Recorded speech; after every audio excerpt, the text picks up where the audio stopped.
Selamat pagi, salam planters. Perkenalkan, nama saya Irwan Sasiregar, saya asisten Abling 3 Kebun Batang Toru, PTPN 4 Regional 1. Pada kesempatan kali ini, saya akan mencoba menjelaskan arti dari manajemen fungsional. Manajemen fungsional kelapa sawit merujuk pada pengelolaan berbagai aspek operasional dalam perkebunan kelapa sawit untuk mencapai tujuan bisnis secara efektif dan efisien. Ini mencakup serangkaian fungsi manajemen yang diterapkan pada kegiatan spesifik dalam rantai nilai kelapa sawit. Tujuan utamanya adalah memastikan perencanaan, pelaksanaan, dan pengendalian yang optimal untuk mencapai keuntungan berkelanjutan.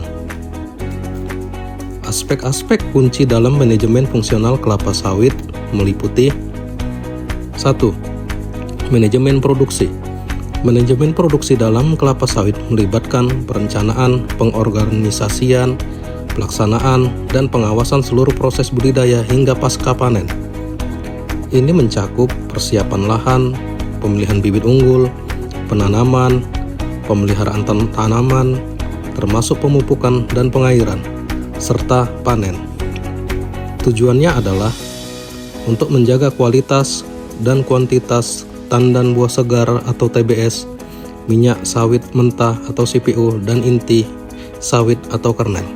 2. Manajemen sumber daya manusia.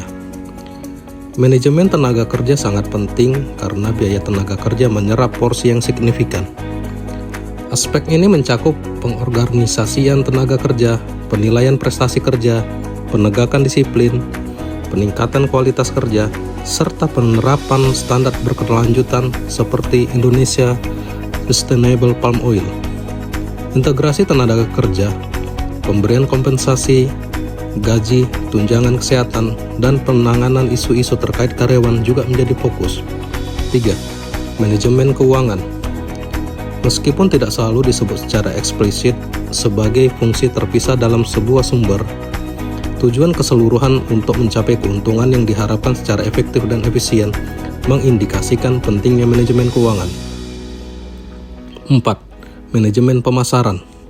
Manajemen pemasaran berfokus pada strategi penjualan produk kelapa sawit. Ini dapat mencakup penjualan langsung kepada pembeli atau perusahaan lain. 5. Manajemen lingkungan. Pengelolaan sumber daya alam secara berkelanjutan tanpa menimbulkan pencemaran merupakan aspek krusial. Ini melibatkan upaya untuk meningkatkan hasil pertanian tanpa memperluas lahan dan mematuhi standar sertifikasi keberlanjutan seperti ISPO untuk memelihara lingkungan dan mematuhi peraturan perundang-undangan. 6. Manajemen administrasi dan sistem informasi. Diperlukan sistem administrasi yang kuat untuk menjamin ketersediaan data dan informasi yang akurat dan terkini. Data ini esensial untuk mendukung pengambilan keputusan yang tepat. 7. Manajemen hubungan pihak ketiga.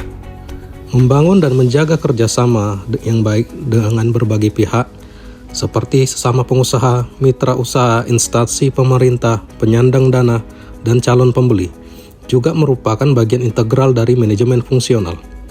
Manajemen fungsional ini berfungsi untuk memperjelas makna suatu strategi utama dengan identifikasi rincian yang spesifik dan berjangka pendek, yang kemudian diimplementasikan dalam bentuk program kerja sehari-hari. Tantangan yang dihadapi, sertifikasi RSPO dan sertifikasi ISPO, pengelolaan tenaga kerja, serta kendala dalam proses input bahan baku dan kualitas produk. Demikianlah yang dapat saya sampaikan tentang materi manajemen fungsional. Mudah-mudahan bermanfaat bagi kita semua. Selamat pagi, salam planters.